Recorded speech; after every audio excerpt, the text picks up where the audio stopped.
పెద్దలు పొంగులేటి శ్రీనివాసరెడ్డి గారికి, గౌరవ శాసనసభ్యుడికి, అదేవిధంగా పత్రికలందరికీ నమస్కారం.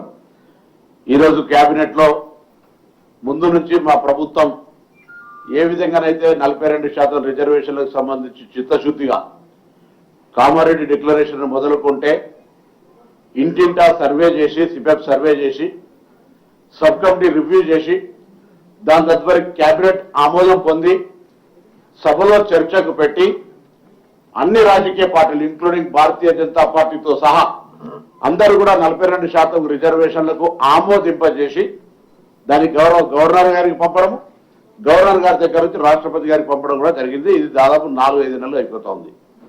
ఈ సందర్భంలో ఒకవైపు ఎన్నికల తేదీ తొందరగా ముగించాలి, సెప్టెంబర్ 30 లోపలని హైకోర్టు ఇస్తున్నటువంటి సూచన కావచ్చు, మేము గతంలో న్యాయపరంగా తీసుకున్నటువంటి నిర్ణయాలు అనేకం కూడా ఉన్నటువంటి పరిస్థితి కావచ్చు, లేదా సభ లోపల ఉన్నటువంటి అన్ని రాజకీయ పార్టీల మూడ్ ఆఫ్ ఎలక్షన్ కు సంబంధించినటువంటి అభిప్రాయం కావచ్చు, లేదా ఇటీవల మంత్రివర్గం ఉపసంఘంగా డిప్యూటీ చీఫ్ మినిస్టర్ గారికి మేమంతా కూడా కలిసి చాలా మంది న్యాయ కోవిదులను కలిసి చర్చించినటువంటి అంశం కావచ్చు, అన్ని పరిగణలోకి తీసుకొని 42% ఎన్నికలు నిర్వహించాలి.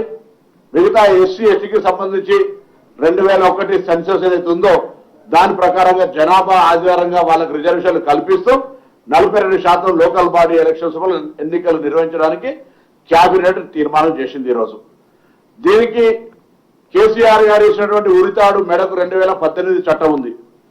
50% దాటైతే ఎవరు కూడా అడగలేదు. ఇప్పుడు కూడా మేము ఎంత శాతం ఇస్తాం అనేటువంటిది స్థానిక సంస్థల ఎన్నికలకు రాష్ట్ర ప్రభుత్వాలకు సంబంధించినటువంటి అనేక కోర్టుల్లో అనేక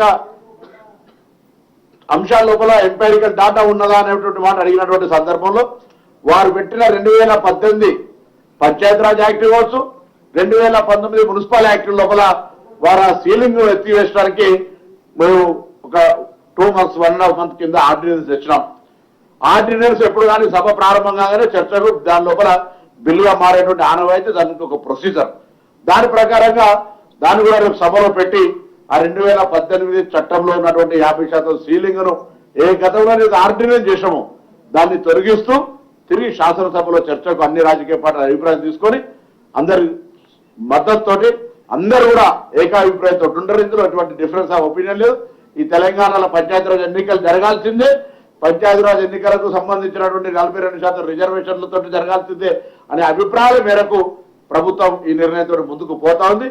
దీనికి అన్ని రాజకీయ పార్టీలను, పాత్రికేయులను, సమాజాన్ని అందరూ కూడా సహకరించమని సందర్భంగా కోరుతూ కేబినెట్ నిర్ణయం తీసుకున్నందుకు వారికి గౌరవ ముఖ్యమంత్రి గారు కానీ, గౌరవ సహచార మంత్రులందరికీ, ఉప ముఖ్యమంత్రి గారికి ఇందుకు సంబంధించి ఎప్పుడు కూడా మా అన్ని రాజకీయ పార్టీల నాయకులు, ముఖ్యంగా కాంగ్రెస్ పార్టీ అధ్యక్షుడు మహేష్ కుమార్ గౌడ్ గారు అందరూ కూడా ఈ యొక్క కార్యక్రమం లోపల బలహీన వర్గాలు కాంగ్రెస్ పార్టీ ఒక కట్టుబడి ఉంది అని చెప్పేటువంటి ఆలోచనతో పోతున్న ఈ సందర్భంలో అందరూ సహకరించాలని సందర్భంగా కోరుతా ఉన్నాం.